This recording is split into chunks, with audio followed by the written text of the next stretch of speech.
Hi,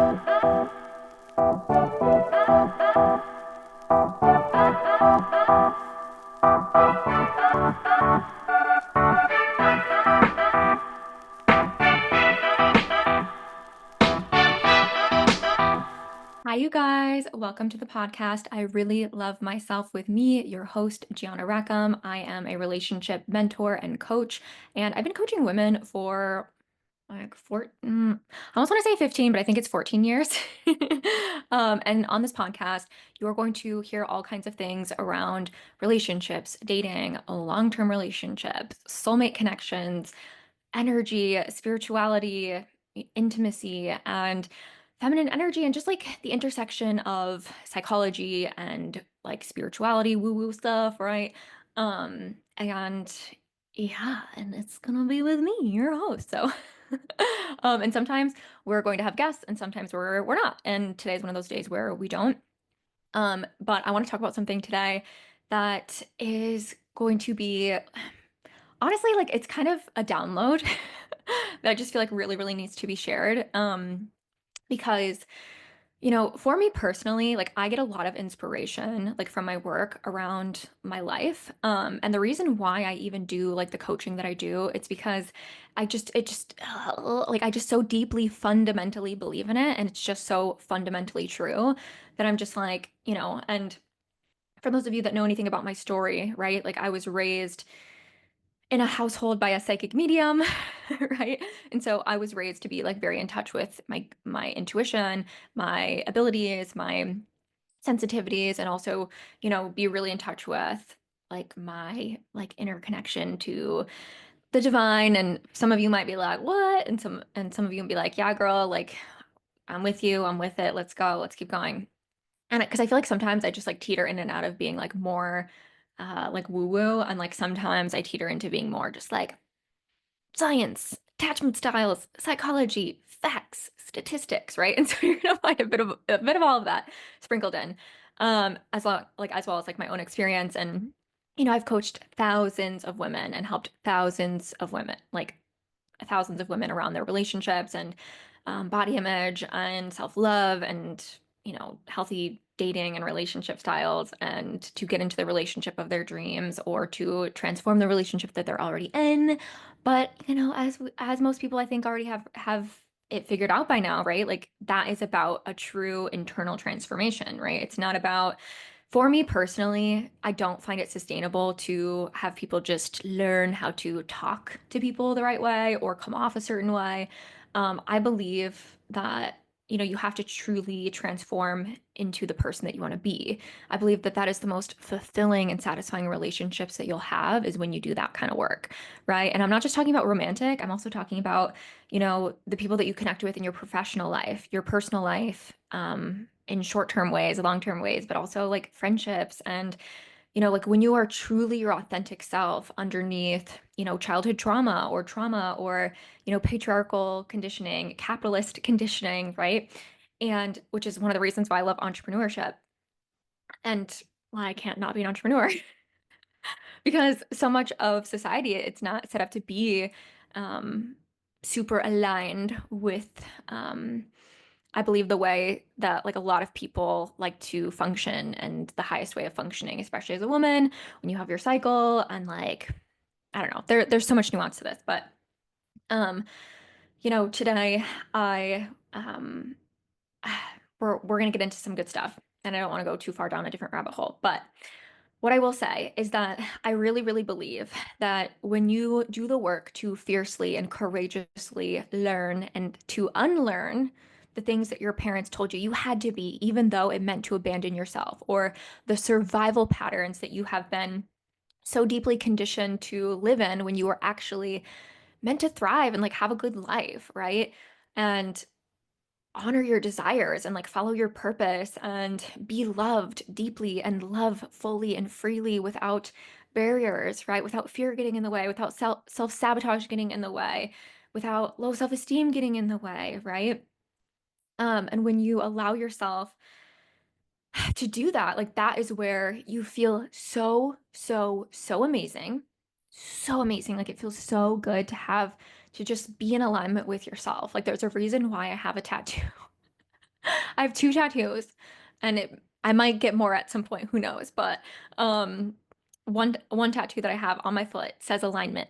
Not gonna show my foot on camera because I know some of you would like that too much, and then I'm gonna get some DMs asking how much it is to buy a pair of my used socks, which and that is not the focus of today. But um, you know, I believe in it so deeply. I believe in it so deeply, alignment. And I really, really feel and believe that we have these desires on our hearts that feel like some are innate and some were can like evolved from what we experienced in our childhood, what we've experienced throughout life, when we kind of experience what we want, what we don't want, right? And I don't think that that's random. I think that the universe sets you up. It's a big setup, but you're in on it. You just don't remember, right? It's a big setup for you to blossom and step into who you're meant to be, right? Who you're meant to blossom into and step into in this lifetime, right? And if you're into astrology, which if you are, highly go recommend and watch. I believe it was the last episode I did with Brittany. Brittany Taylor, love her. She's one of my she's a good friend and an incredible astrologer. We talked about relationship synastry, which if you're not familiar, is basically like the astrology of relationships. But you know, something that I'm personally an astrology geek, and I love it because it just allows me. It's like this language that feels so validating to connect me to myself. And your something that they say about your south node and your north node is your north star in this life, right? And your south node are things that you've mastered in your past lives, right? It's kind of where you left off in the past life. And in this life it's your comfort zone, right? It's your strength. It's where if you stay there you feel stagnant, but it's kind of easy for you, right? Um and I believe that we get activated in a way. And this is just something that I like intuitively believe, like spiritually call it a download or whatever. But I really believe that our childhoods like activate that. They're like they set us up to be like ding ding ding, activating that south node kind of energy and like ding ding ding, like activating the energy of like your north node basically, right? And to be like activated that desire inside of you, right? And that's just a huge generalization. But with that said, I really believe that as we just follow that path, right? As we follow that path where we honor ourselves, where we're true to ourselves, we don't necessarily believe at like life is what you believe it is, right? And there's so many people that are going to tell you so many things about life, about like money, about relationships, about sex, right? About business. And it's like you have to do like this is how people work. This is how you have to operate, or like men are this kind of way or women are this kind of way and this is what you have to do. But that is where discernment comes in and you get to go within and have that conviction and your sense of self to lead you to do you want that to be true for you? Do you want that to be true for you? And a lot of the times the answer is going to be no.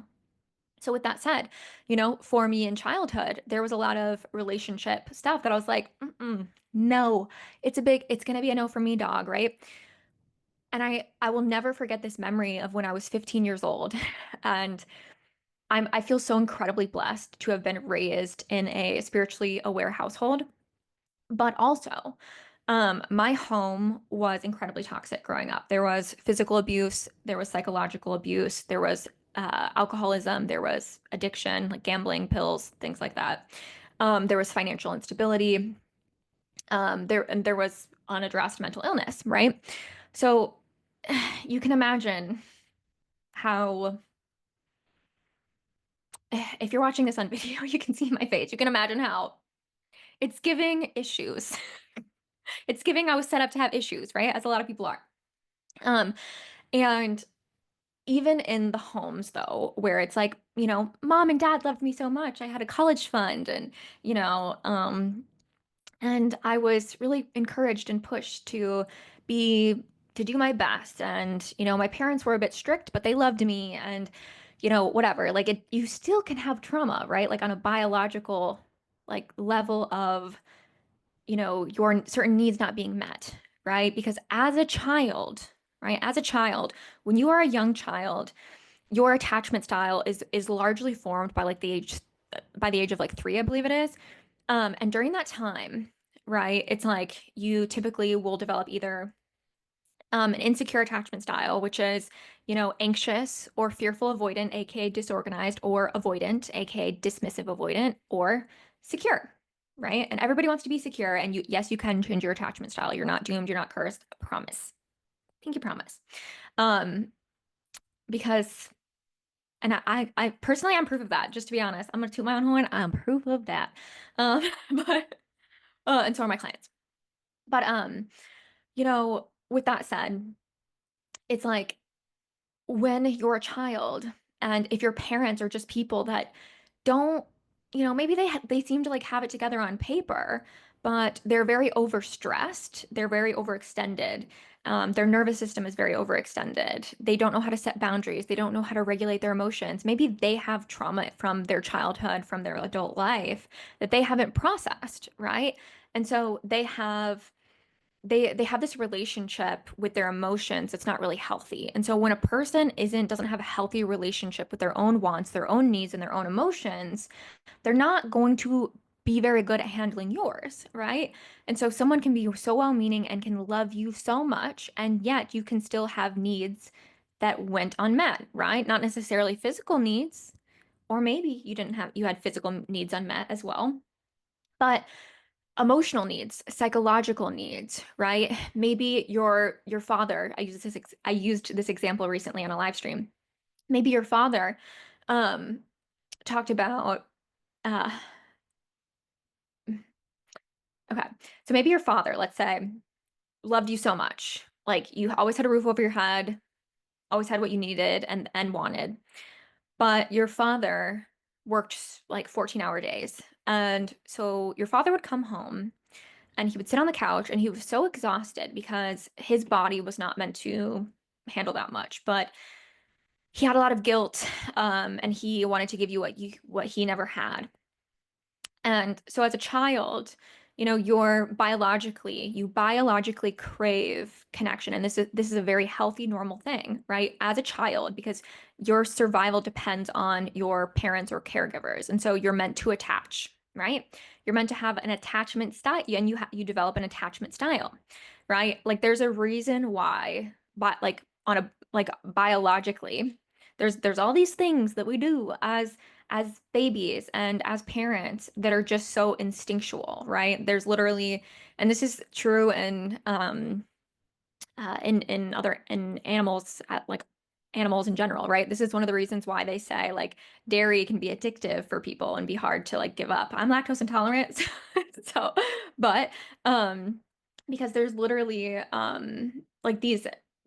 this stuff in like dairy milk that is meant to be for the calf, right? That's meant to be like a bit addictive to keep the calf like close to the cow, because they don't so the calf doesn't wander off and get lost and die, right? And so the evolution of like the species of cows would be no more, right? But because it's like, oh, that is some that is some like addictive milk. That is some addictive milk, mom. Like I'm not going too far. Like I'm not going too far. And our species is gonna stick around because I'm addicted to that. I'm addicted to that white creamy stuff. Right? But so it's like we have these very innate things, right? Basically, is my point. And as a child, if your father was not present when he was home, like you only got a certain amount of time with your dad, and by the time he did get home, it was late and he was burnt out, fried out, right? And so he would just sit on the couch. And let's say he also has unaddressed trauma from that childhood, okay? He sits on the couch and he's just numbing out watching television. And you, as a little girl or a little boy, are like, Dad, Dad, Dad, like, oh my God, I'm so excited to see you, Dad, right? And he's like, yeah, hi, hi, hi, sweet baby, hello, hi, sweetheart. Um, and but he's like, you can just tell he's not there. Like he's got all this shit on his mind. He's just exhausted. So he sits on the couch and he kind of just like he goes into like that functional freeze state of just like numbing out and like he's not really here, right? So you're like, Dad, I drew you this picture while you were at work today. And he's like, "Oh, honey, that's beautiful," right? But he's not really engaged. He's not really present, right? And so that lack of presence, that lack of consistent availability can likely develop. That's where a likely anxious attachment style would be developed, right? Um, and that can turn into a whole thing, right? Because as children, and this is why, and I want to talk about this because what we're going to be getting into today is there's so much conversation around feminine energy. And feminine energy is a really, really important conversation in healthy relationships, especially if you want a relationship with polarity. But there's a fine line to navigate between feminine energy and polarity and enmeshment. And we need to talk about it. We need to talk about it. Um, because as a child, right, a lot of our like relational blueprints and core wounds start at a very young age, because our attachment style and our core wounds come from trauma, right? Come from unmet needs, right? And so those things, when which most people have some stuff, we unconsciously repeat that in our adult lives, right? And so if you are somebody like me, you are a seeker. You are a seeker of alignment. You are a seeker of authenticity. You are a seeker of having a life filled with soulmate authentic connections, which requires you to be your authentic self, which requires you to know yourself and to also know your trauma, to know your wounds, to know your shit, right? And we all got some. Okay? And your shit, like from a soul perspective, is a beautiful arsenal. It's a beautiful arsenal of a gift that is meant to serve you in this lifetime to be a support, to be a guiding system, to be an inspiration, to put you on your path, right? But you gotta be aware of that. You gotta be conscious of. You don't have to like believe in like the spiritual to be conscious of that. But it's like you just have to be willing to love yourself enough, right? I really love myself. Hello, if you're listening to it.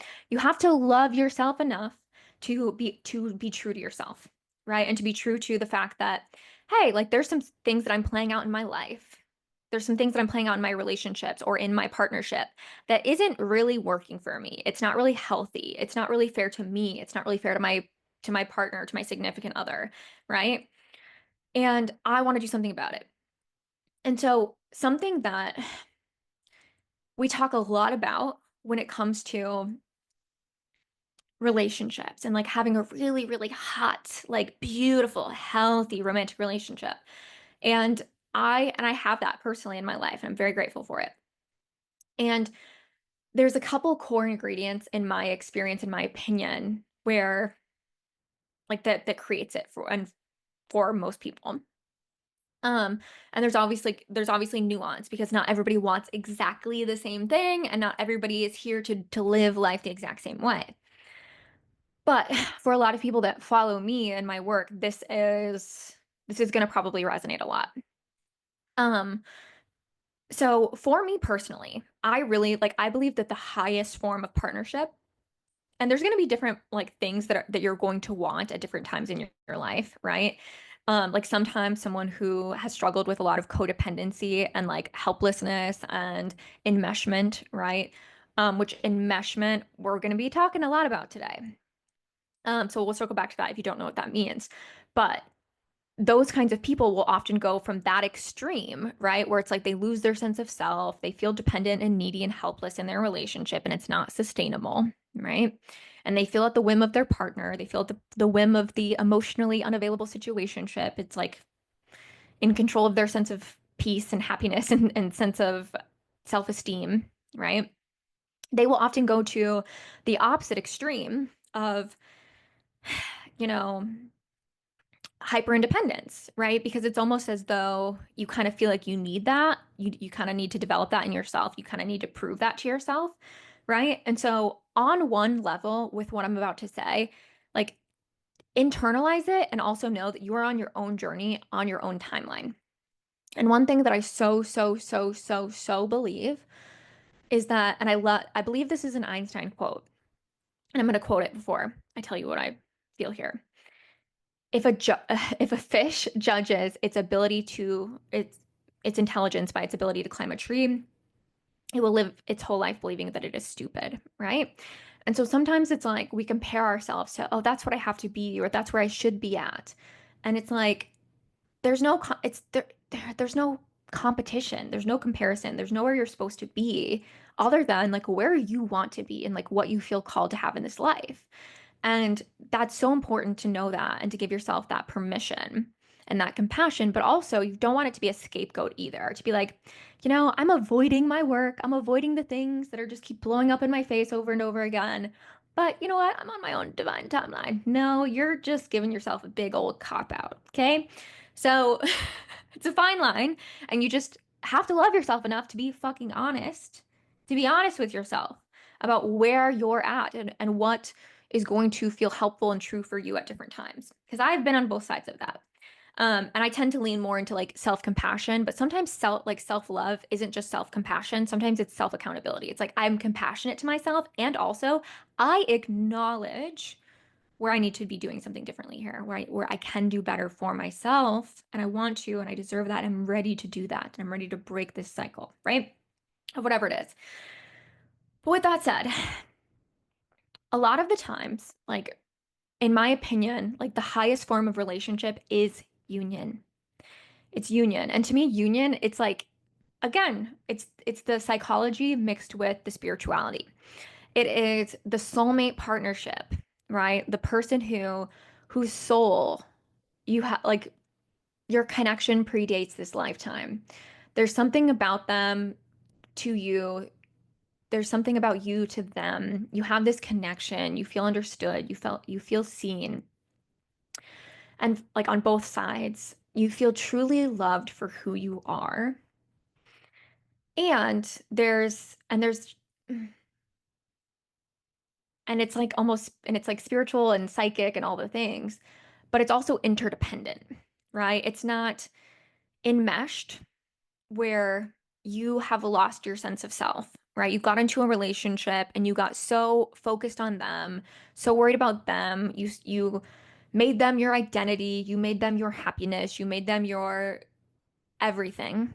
And then all of a sudden you feel lost. All of a sudden, you feel needy. All of a sudden, like it's never enough because nobody is meant to be everything for you. And let's say if you were to break up, you feel so lost, right? Because you lost your sense of self. You lost your sense of self. But there's also something to be said about the opposite extreme, and this is something that I'm finding more and more common has developed over the years in the conversation of don't be codependent, don't be codependent. And like for those again, like for those of you that have followed me for a while, I'm the clearing codependency queen. Like I had a course for many, many years called Clearing Codependency. And it is like to this day, so far, it is my highest selling program, Clearing Codependency, because it is so freaking good. But I actually transitioned that content to be in my chosen group program. Like it is baked into the curriculum. Okay, dear Lord. One of those days where I just can't say words. Curriculum. All right, we're gonna give up. I quit. I'm a fish. I'm not a squirrel. I'm not gonna judge my intelligence. Okay, anyways. Um, but it's baked into the program. Um, so with that said, um, a lot of people don't want to be codependent. And so they go into hyper independence. And on one level, that feels good because you don't feel helpless when you're hyper independent. You don't feel like you need a man, right? And so like you don't feel like you're like this helpless damsel in distress and this victim. You're powerful and nobody's gonna no, you're gonna be like a boss lady and you're gonna wear your blazer dress, which I'm wearing a blazer dress right now. I'm making fun of things that like I have had in myself. So this is not, we're being playful is what we're doing. But I'm literally wearing a hot pink blazer dress as we speak. But it's like you're like, I'm independent, okay? And I like do well for myself and I like make a lot of money and I might have my own business or two and I like know how to invest and oh yeah, I'm the shit. Um, and you are, feel that way. That's great. And then it's like you start teetering into over functioning territory, and you don't deserve that. You don't deserve that either. Because honestly, the quality of your relationships is determines the quality of your life because you're not meant to be on your own. And you're also not meant to lose your sense of self either, which is what happens when we become enmeshed. Um, and so a lot of the times it's like we go from one extreme to the other. And I definitely played this out in my own ways. But what ends up happening is when people go into hyper independence and over functioning is they become burned out. And something that is a true statistic, okay, is a woman's life expectancy is more likely to go down when she gets married and has children. And for a man, it goes up, right? And there's a lot of reasons for this. There's a lot of like conditioning and the ways that we're raised and collective wounds between and dynamics between men and women and masculine and feminine beings. But what ends up happening so much of the in of the case from my experience of working with thousands and thousands of women is women want their independence, right? Like you don't want to be told no, like you don't want to be told like you can't do things that like men can do, right? um like women don't want to feel like they just have to be in the kitchen, right? And like have babies and that they can't like be like that they can't like use their brains the way that they want to and like be ambitious and do all these things. But there people women are complex and women are have so many different shades inside of them. And the thing is women, it can feel confusing to be a woman. It can feel like I want to be independent. I don't want to need anybody, but also like I want to be nourishing. I want to be a mother. I want to like feel like I can cook and decorate and bake things and and that's not going to resonate for every woman. Like I know plenty of women. I've had plenty of clients that are like, I hate cooking. I'm terrible at it. Don't ask me to do it. I will pick out the restaurant though. And then there are some women who are like, I love like baking something special sometimes. And like, I want my partner to plan and to find the place and take the lead in that way. And there's nothing wrong or right here. But what you do want to be mindful of is overfunctioning. And so a lot of women get confused. They have these like conflicting desires, or so it feels. And they also have wounding, right? They often have a lot of wounding with masculine energy, which most women do in this world, right? If we go back to like, I don't have like the stats up in front of me right now, but there's a lot of stats of women being like having sexual trauma. Like more women have sexual trauma than don't. Um, and, a lot of women have wounds, right? And have had experiences with men that, you know, have been hurtful, whether in childhood or and vice versa, right? Like men obviously get wounded by women too and their mothers and things. But in my experience, for a lot of the women that I work with that end up being hyper independent in relationships, is and we can do a whole thing on this another time, but they end up having a hard time giving up control, right? Because they associate giving up control with disappointment, with not being okay, with not being safe, with a sense of like they're afraid to fall back into their own inner victim and inner helplessness, right? And so to have control feels better, but also that that wound often, whatever's driving it, and there's other things that could be driving it as well, often causes you to bypass your body. It causes you to bypass your body's wisdom and your body that's telling you, this is too much. This is too much, right? And so going back to the statistic where women's life expectancy goes down in marriage, um, it's often because, like, not only are they wanting to be financial providers, right? And like pay at least half the bills and sometimes more, right? And sometimes people like make more money more easily and all that. And there's so much nuance to this conversation. But also, a woman might be extending herself a lot of energy to make that money, just as much as her masculine counterpart if she is with a masculine. And as well as being pregnant, right? Which you don't have to have had a kid to know what that does to a woman's body. First trimester, you might be like vomiting your brains out. you might be just so tired. And, not to mention, like over time, it's like you have this like weighted backpack on your front side and what that does for your sleep and, your hormones start to change and, all these things. So you have these added pressures, right? And then if, and this tends to be pretty common in these scenarios, you're also the kind of person who takes on more of the mental load of the life that you have with your partner, right? So the mental load is the energy that you expend on a mental level, right? So even if you are the one, like even if you do half and half of like the household labor around the home with your partner, you will the mental load might be more on the woman, right? And typically it is because, you know, she she's the one who recognized that this was an unsustainable system, right? Her doing more around the home maybe. And and again, like obviously this is not everyone's experience. There are a lot of men that love to cook and do more around the home. I want to acknowledge that, but I'm oversimplifying here so you can get the point. And so she's the one that figures out like, hey, I've got too much on my plate here. We need to divide things down around more. And this was me like in my last relationship a bit, as well as like at one point I lived with both of my sisters. And I was like the one that was like, you guys are messy. This is gross. I'm gonna like figure out like, and I tend to clean more than everyone here.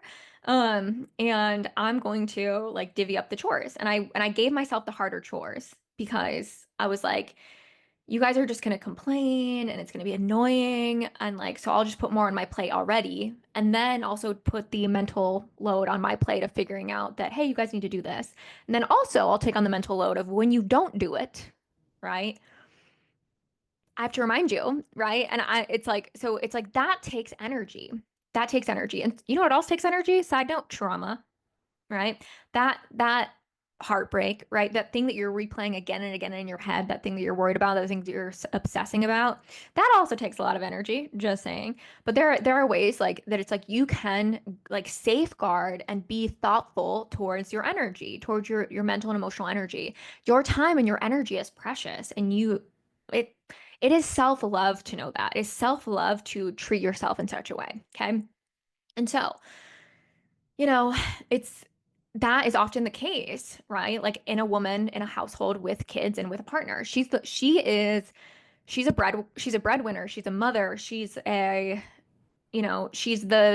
one knowing what everybody like what food is out in the around the house, and she's the one putting it on the grocery list, and she's the one like telling her husband a lot of the times, right? This is where weaponized incompetence comes in, right? She's the one that's like, hey, like, don't forget to mow the lawn, don't forget to, pay that bill, don't forget to so on and so forth, right? Don't forget, like, we're out of, dish soap, laundry detergent, trash bags, we really need those, right?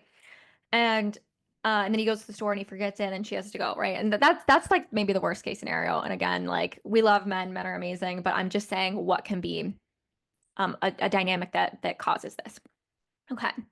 So a lot of these women are taught feminine energy, feminine energy, feminine energy, feminine energy. And I love that because that is the solution. That is the answer. You do need to learn how to be in your feminine energy because a lot of the times these women are blaming men and they're victimizing themselves. But in reality, you co-created this dynamic with this man. You co-created this dynamic with your kids, right? In a lot of ways. And like the amount of times where it's like I've worked with women like this, and I'm like, hey, just so you know, like you didn't have to jump in and like fix this for your 18-year-old daughter, right? Or, like they're not a baby anymore, right? You don't have to jump in and fix that for them, right? It's like they're not dealing with their own discomfort. And then they're overexerting themselves and overextending themselves and then being like, oh, poor me, poor me, poor me, right? And they also do this with their partners. Um, and they're like, yeah, like I didn't even want to run the risk of my partner doing the dishes in a wrong way that I didn't like. And so I just did them myself, right? And then it's like, I'm so exhausted and nobody helps me. And no, no, no, no, right? Poor me, right?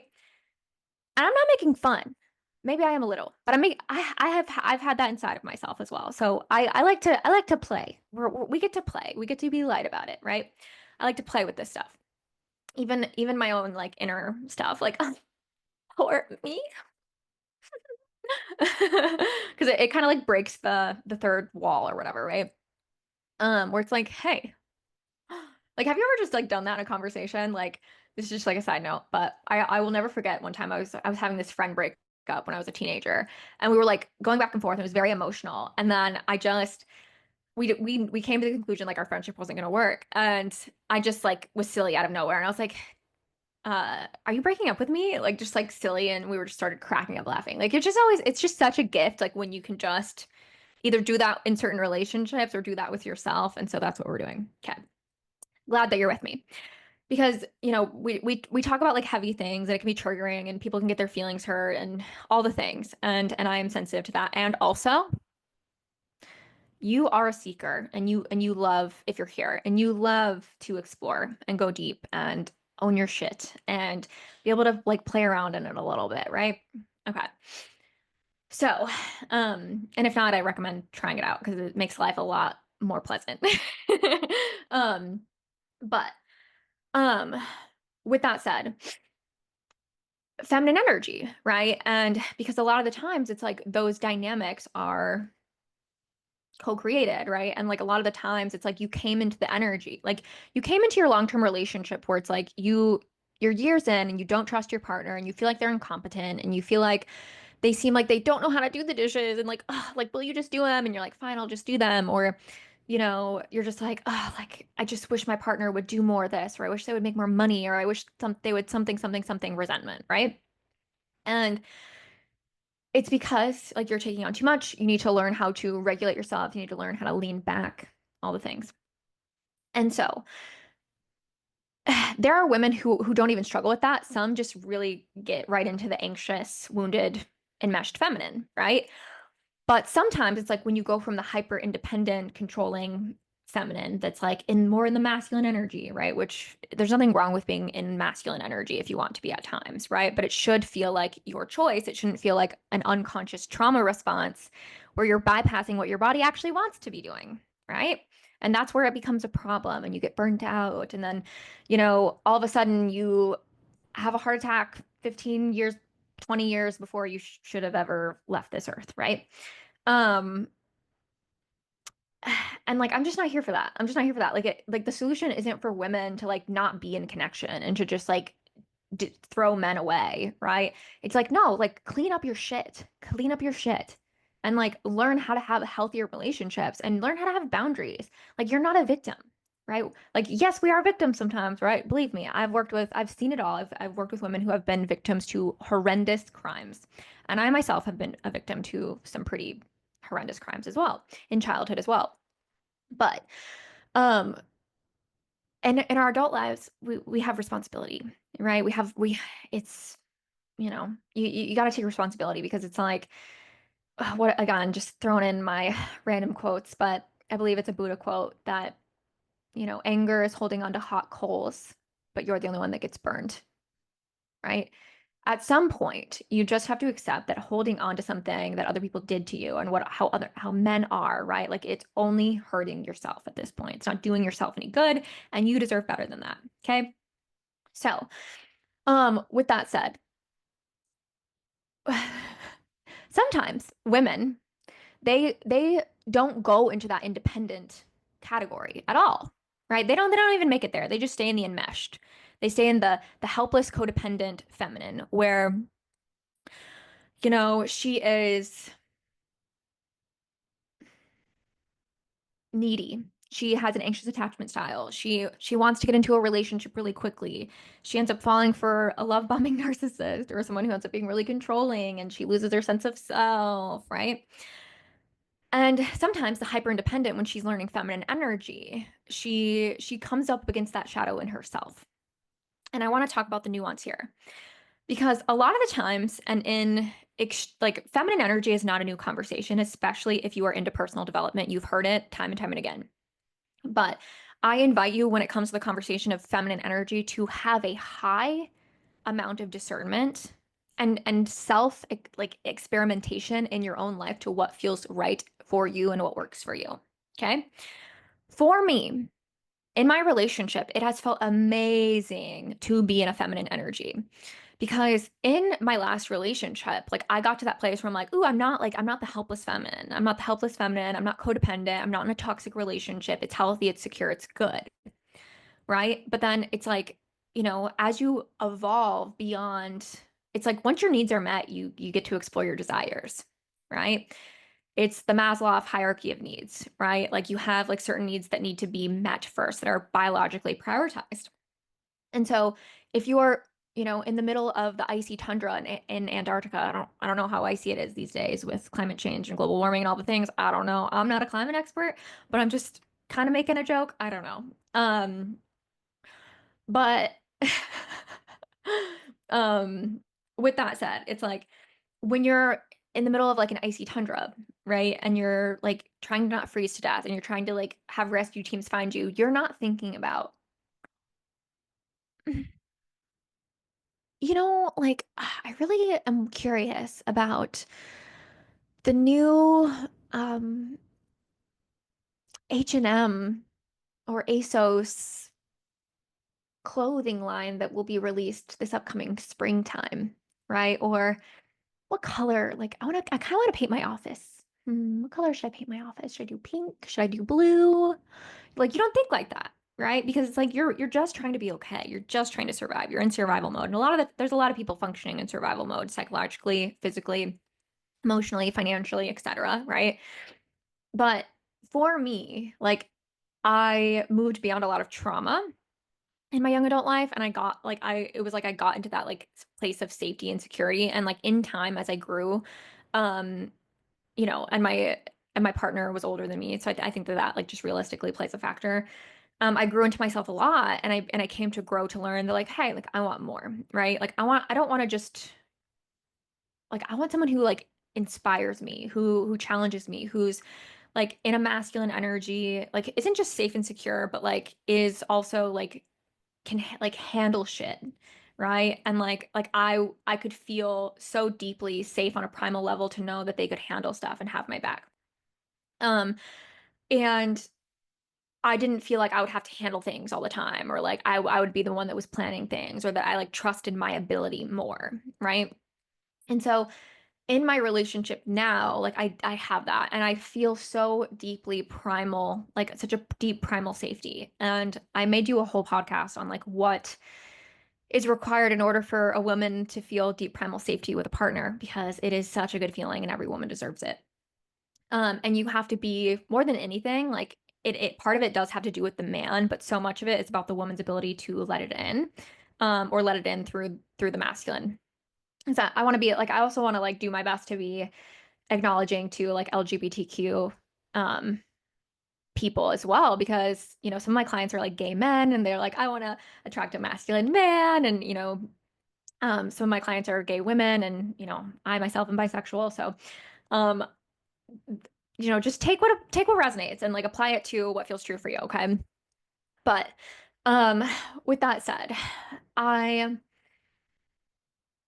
have found that there's so much beauty like once you truly are with a partner that you feel incredibly safe with um you will start to feel safe to surrender, right?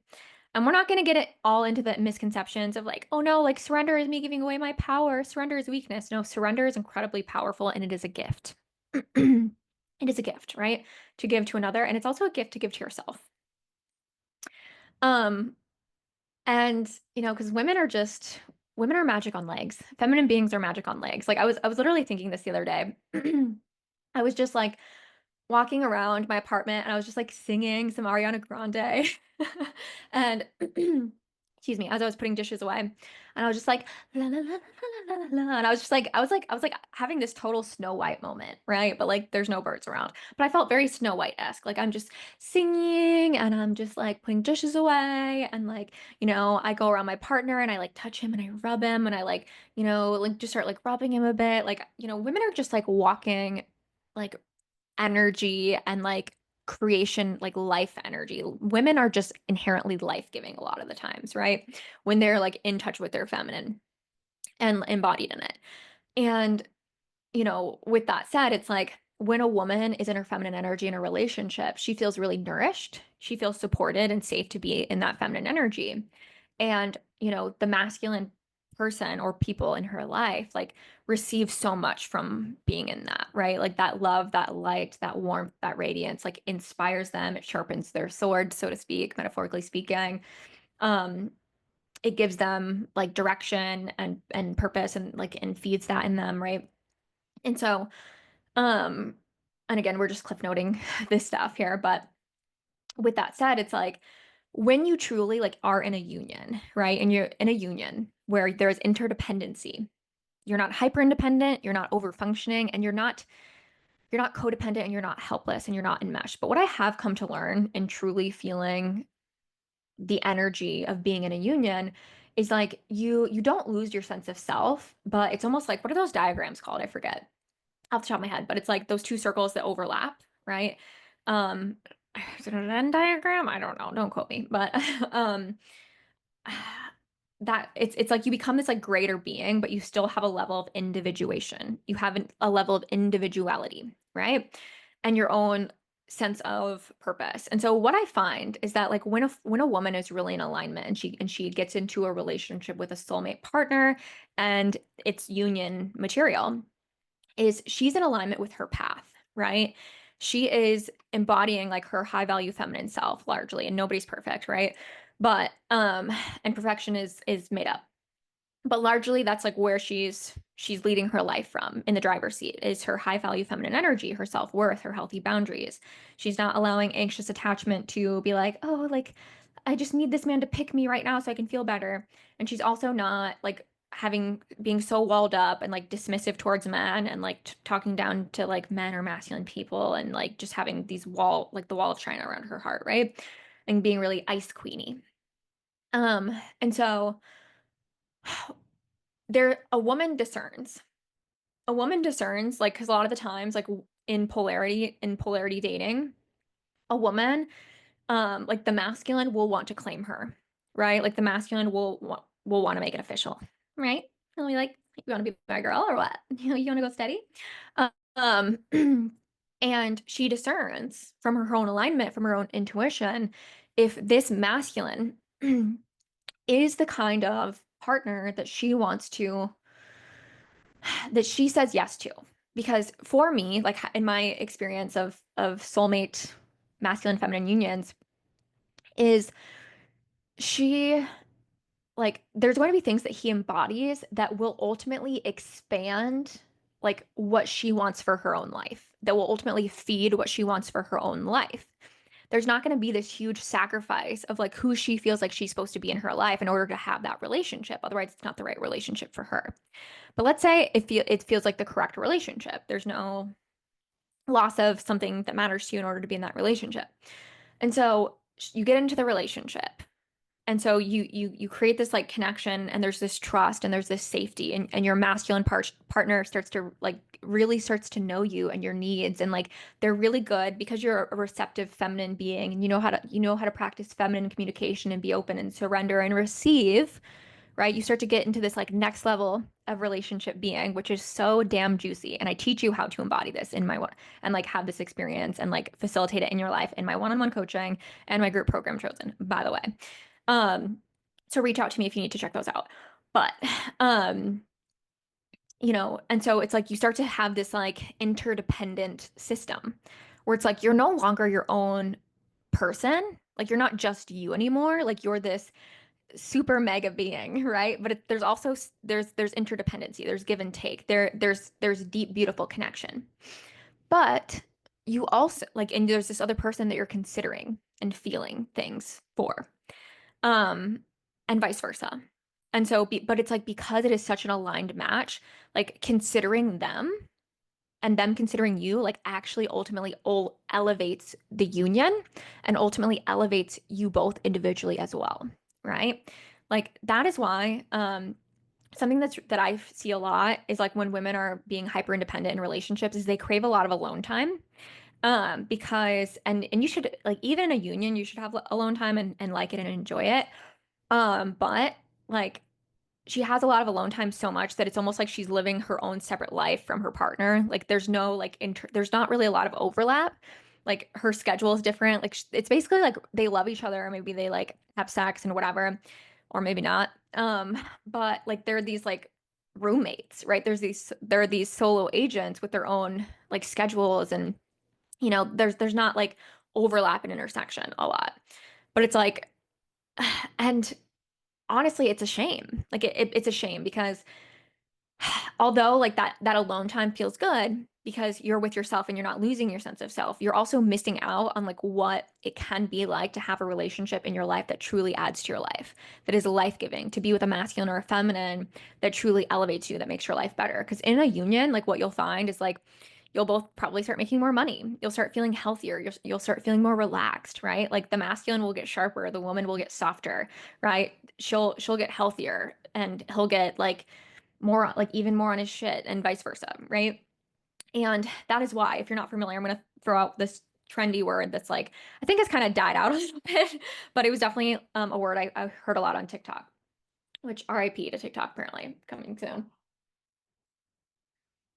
Um, and that's boyfriend air, right? So the phenomenon where a lot of women will start to get less attractive once they get into a relationship, they'll let themselves go.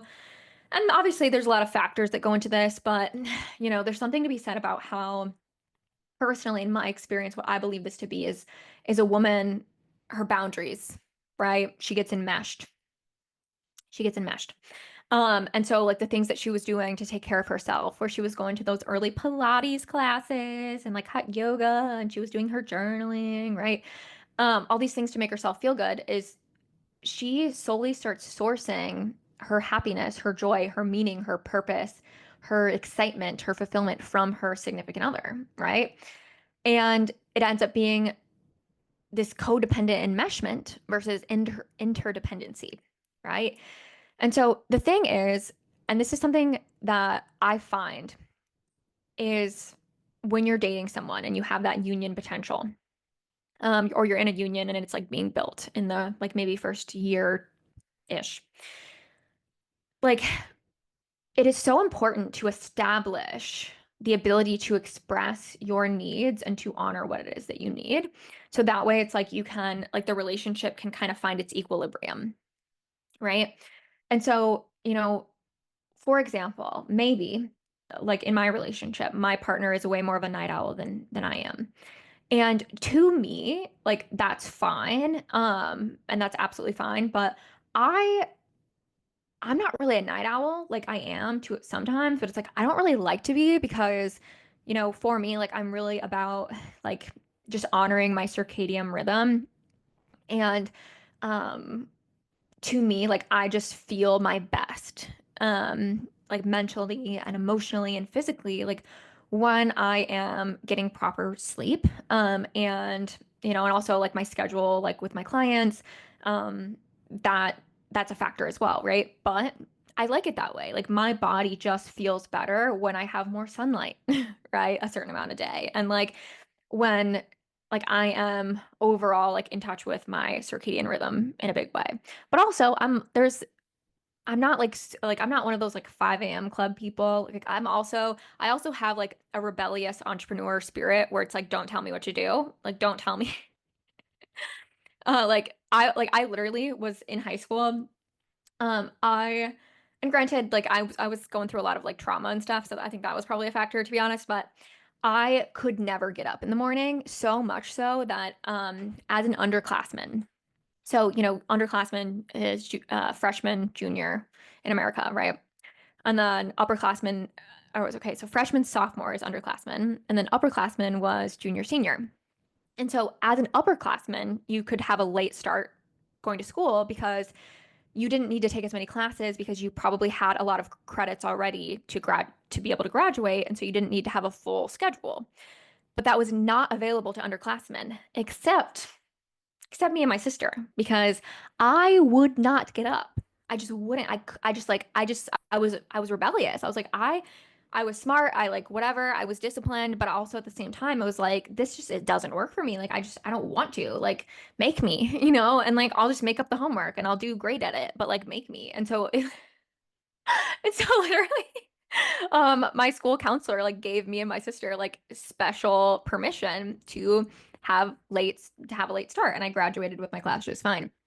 But so, it's a little bit of both. Like to me, I've got that inner rebel artist, but I've also got that like stay on top of your shit, like organized, intentional, like place inside of myself because it's like I love myself. Like I love myself. I love to feel good, right? It's not something I have to do. It's not because somebody told me to do it. It's because it literally makes me feel better, right? So with that said, it's that to give you that as an example, you know, I I made like with my partner, like I have my boundaries with how late I'll stay up with him, right? Especially it depends on the day. But I'm not going to stay up till like 3 in the morning. It's just not going to happen.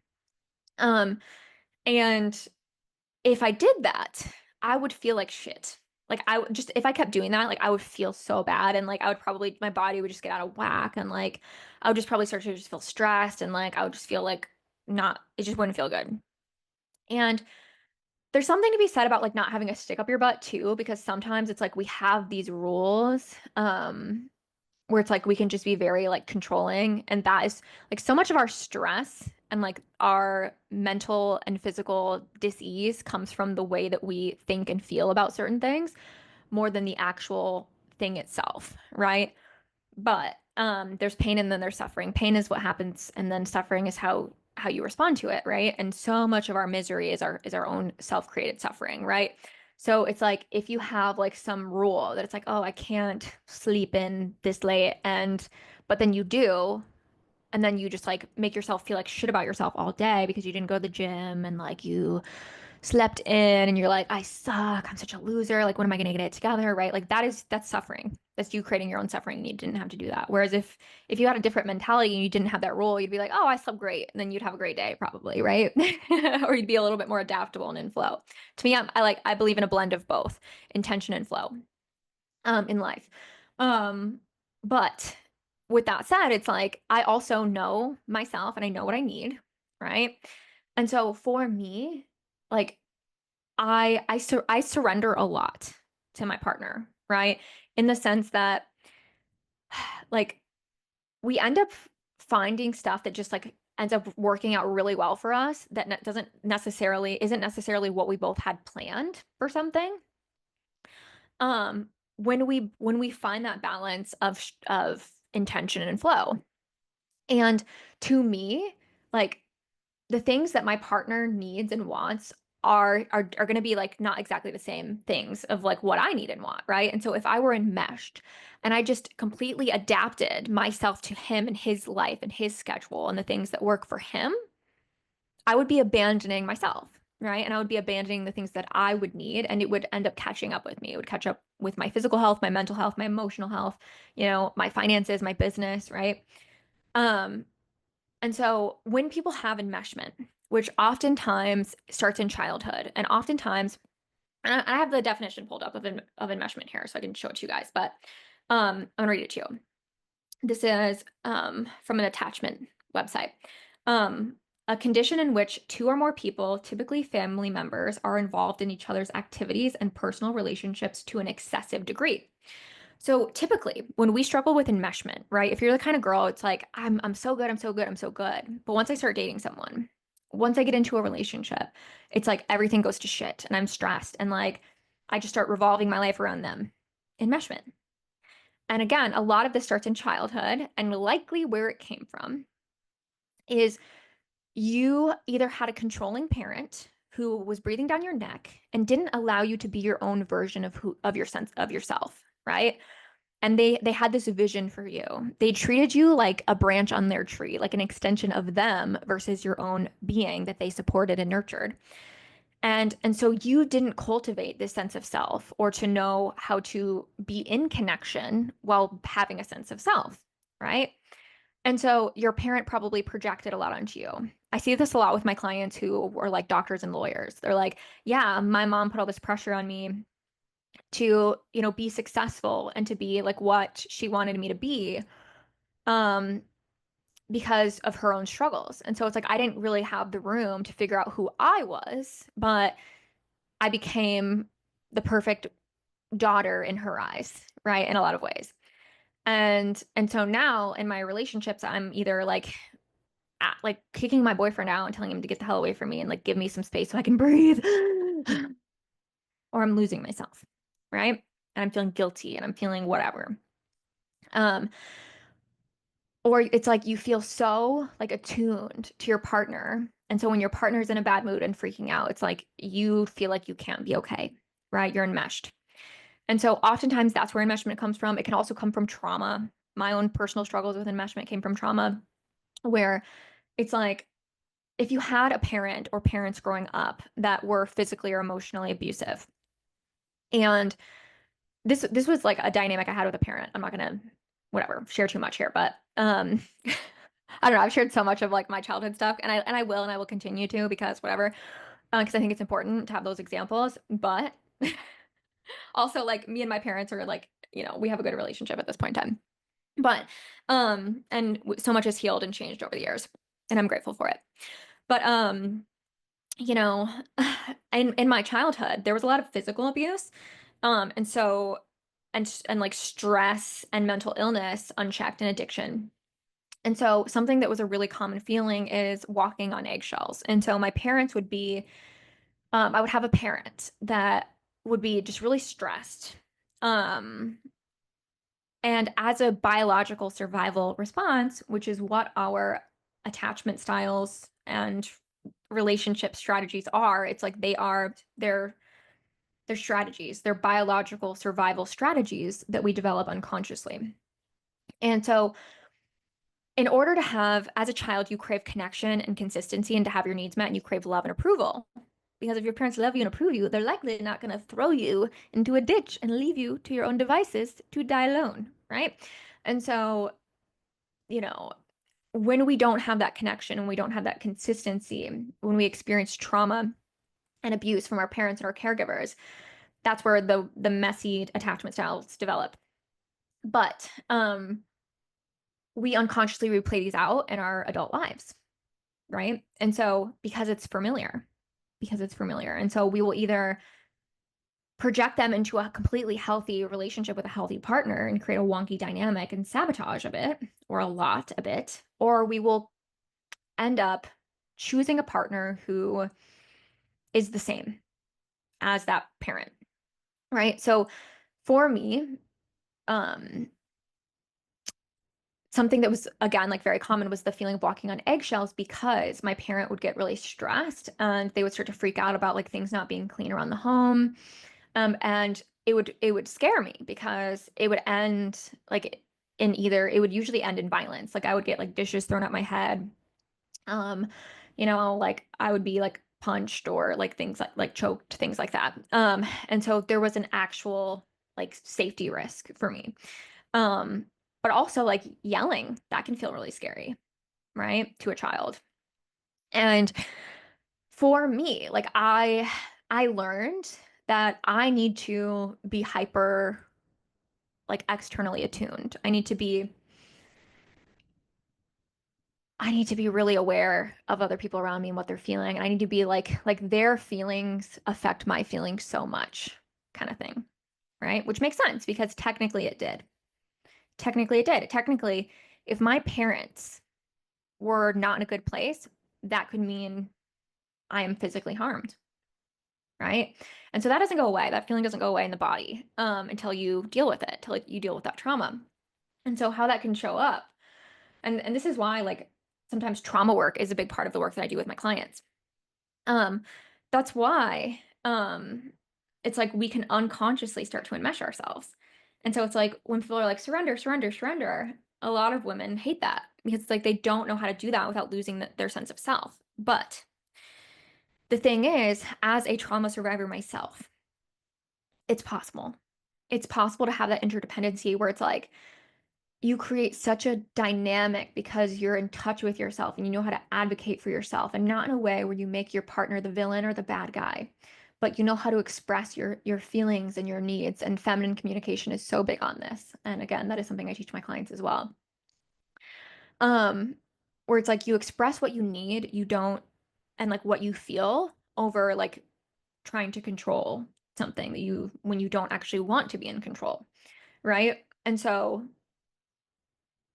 yeah, like you can have that. Like you can have that where it's like you you start to your partner starts to really like a masculine partner that loves you and that feels respected by you and appreciated by you, right? Will do that for you. They will learn you. They will pay attention to you. They will listen to what you feel. They will care about your feelings. They will be the protector of your needs, of your feelings, of your well-being, right? And it will be their joy and it'll be their pleasure because they want you to be that version of yourself where you're singing around the kitchen. Break up with your girlfriend, yeah, yeah, cause I'm bored. Just kidding. So singing Ariana Grande. I was not singing that song, but yeah, that's I do love that album though, not gonna lie. They want that. They love that in their lives, right? Um, and so it's like when you struggle with enmeshment, it doesn't mean that you end up losing the things that matter to you, that you end up that your health goes to shit, that your mental health goes to shit, that your purpose and your passion and your career goes to shit. Because if it does, then you're likely experiencing enmeshment. And so you will find that if you are feeling enmeshed, there might be this resentment that comes up. There might be this frustration. There might be this like, oh, I just want to be alone feeling that comes up. But that's your own shadow. That's your own wound, right? Because it's like it's just that you need to learn how to figure out how to surrender without enmeshing, right? And you need to be able to learn how to stay in touch with yourself and what you need and what you want, and to prioritize that without swinging into the opposite extreme of disconnection and hyperindependence, right? And separation. Because when you do that, you miss out on the benefit of if I were to just let this gorgeous, lovely soul of a man in, if I were to let him see me, if I were to just be vulnerable about my feelings, about my needs, because I know that he cares about me, because I know that he loves me, because I know that he wants to see me thrive. You're going to have this person in your life that truly makes it better. Not only and will make your life better mentally, emotionally, physically, in every way. Your life will start to get better. And that is the beauty of a union. It's like this feeling of where you can get to this state of like, I know who I am, I know what I need, I know like where I'm going, and I honor that and I stay true to that. And also, I'm connected to this other person without losing that. And I know where I need to surrender something in myself that is rigid. I know where I need to give up control. I know where I need to let them in. I need to let them support me. I need to let them be there for me. I need to let go of my rigid idea of how I thought my day should go, or how I thought what I thought I needed to do, what I thought I needed to be, and let this person in. Because you're not too much. You're not a burden, you're a gift, right? And in order for a masculine to have a feminine gift in their life, they have to know how to nurture that gift and nourish that gift, right? And it is a win-win. And so a lot of the times women with low self-esteem will be like, I'm gonna be this feminine gift in this man's life. He's gonna love me, right? But then it's like when he tries to like be there for you, you're swatting it away because you don't want to be too much. You don't want to be a burden. It doesn't work like that. In a union, you have to receive. In a union, you have to receive. You can't just be the one giving. You can't just be the one pouring into this person like with love and time and energy and finances, financial resources, right? It doesn't work like that. It doesn't work like that. So I want to invite you to, if you like wherever it is you struggle, to know and to recognize that if you do want to feel the feeling of a union, and I promise you it is life-changing, it is beautiful, you deserve it, you're capable of it no matter what. I invite you to explore, what do you want for your life? What do you want? What do you need on a day-to-day basis? And also, and honor that and be sensitive to that, and also be open to consider like where you need to let somebody in a bit more, where you need to express something that you feel that you need, and like where you maybe need to be open to surrendering a little bit. Like maybe you're you had a full work day and your partner wants to seduce you. And this might not be relatable to everybody, but I'm an entrepreneur. I work from home, and that tends to be who I date as well. And so, maybe your partner wants to seduce you in the afternoon, but that goes against your schedule. That goes against your schedule. Ah, the schedule, right? But actually, if you were to just let go, if you were to just surrender, because you're horny too, and you want it too, actually, right? In my scenario. Um, but you had this idea of like, no, I gotta stick to my schedule. I gotta stick to my schedule. And like you need to learn how to like chill out a little bit, and you surrender and you have this incredible sex in the middle of the day that just like makes you feel so much more relaxed and pleasure filled, and you just feel inspired going into the rest of your day.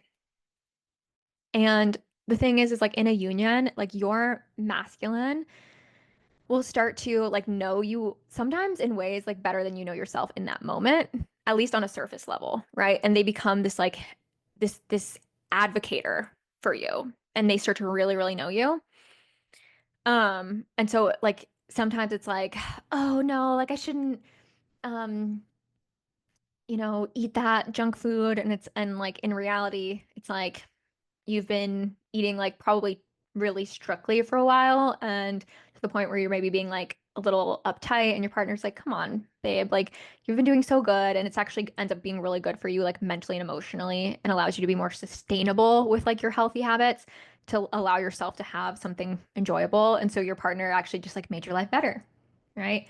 The masculine added to your life, right? And so as a feminine, it is your job to be discerning and also be able to surrender, right?